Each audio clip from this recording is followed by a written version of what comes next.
எல்லோருக்கும் வணக்கம் நேயர்களே. ரொம்பவே ஒரு அதிர்ச்சிகரமான விஷயத்தை பற்றி நம்ம தெரிந்து கொள்ள போகிறோம். சற்று முன் பார்த்தீங்கன்னா ஜெயம் ரவி அவர்கள் நம்ம யாருமே எதிர்பார்க்காத ஒரு அதிர்ச்சிகரமான விஷயத்தை பண்ணியிருக்கிறாரு.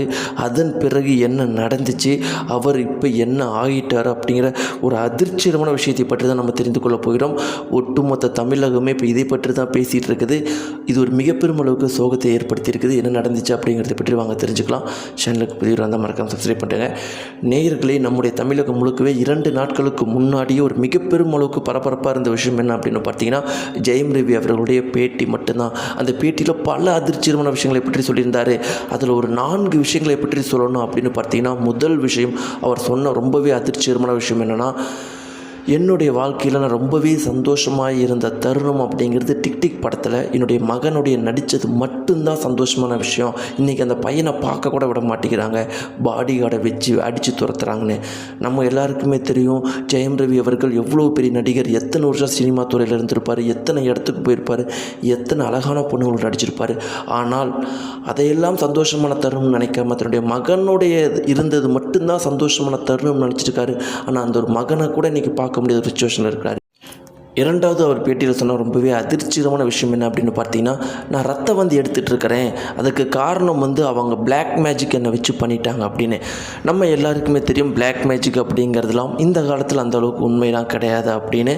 ஆனால் அவ்வளோ பெரிய படித்த ஜெயம் ரவி அவர்கள் தான் ரத்த வாந்தி எடுக்கிற அந்த உடல்நிலை தான் மோசமாக இருக்குது அப்படிங்கிற விஷயத்தை கூட நினைக்காம அதுக்கு பிளாக் மேஜிக் தான் காரணம் அப்படின்னு நினைக்கிறாருன்னா எந்த அளவுக்கு மன ரீதியாக அவர் பாதிக்கப்பட்டிருக்காரு அப்படிங்கிறது ரெண்டாவது முக்கியமான விஷயம்.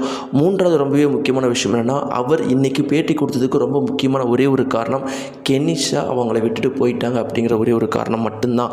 அதனால தான் அதை தாங்க முடியாமல் இன்றைக்கி இந்த ஒரு பேட்டியை கொடுத்துருக்காரு. ஆனால் இன்னுமே அவர் ஒரு பாடத்தை கற்றுக்கவே கிடையாது.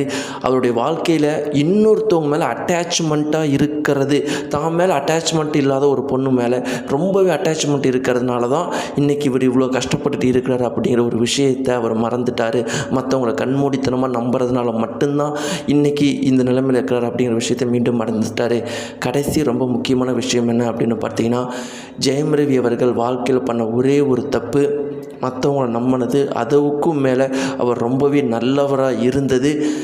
அவருடைய பேட்டி வச்சு எல்லாருமே ரொம்பவே தெளிவாக புரிஞ்சுக்கிற ஒரு விஷயம் என்னென்னா, ஜெயம் ரவி அவர்கள் ரொம்பவே நல்லவர், அவருக்கு இப்படி ஆயிடுச்சு அப்படிங்கிற ஒரு நிலைமை தான் எல்லாருக்குமே தெரிய வருது. அண்ட் அவர் அதிகமாக தற்கொலைக்கு முயற்சி பண்ணிட்டு இருக்கிறார் அப்படிங்கிற ஒரு அதிர்ச்சிகரமான விஷயம் நமக்கு தெரிய வருது. அதை தான் தற்போது மீண்டும் பண்ணியிருக்கிறாரு. பேட்டி கொடுத்த ஜெயம் ரவி அவர்கள் நேற்று வீட்டுக்கு போய் என்ன பண்ணியிருக்காரு அப்படின்னா, தற்கொலைக்கு முயற்சி பண்ணியிருக்காரு. நல்ல வேலையாக பார்த்தீங்கன்னா, பக்கத்தில் அவங்க வீட்டில் வேலை செய்கிறவங்க ஒருத்தவங்க இருந்திருக்கிறாங்க.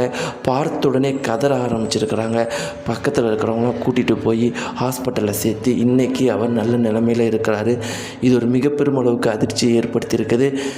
ஜெயம் ரவி அவர்கள் இவ்வளோ நல்லவராக இருந்து கடைசியில் ஒரு சூசைட் பண்ணுற ஒரு நிலைமைக்கு போயிட்டார்னு சொல்லிட்டு எல்லாருமே மனம் நொந்து இதை பற்றி தன்னுடைய கருத்துக்களை பதிவு பண்ணிகிட்ருக்கிறாங்க. நேயர்களே, நீங்கள் என்ன சொல்லுங்கள்?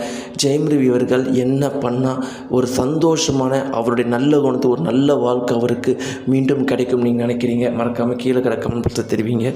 நன்றி.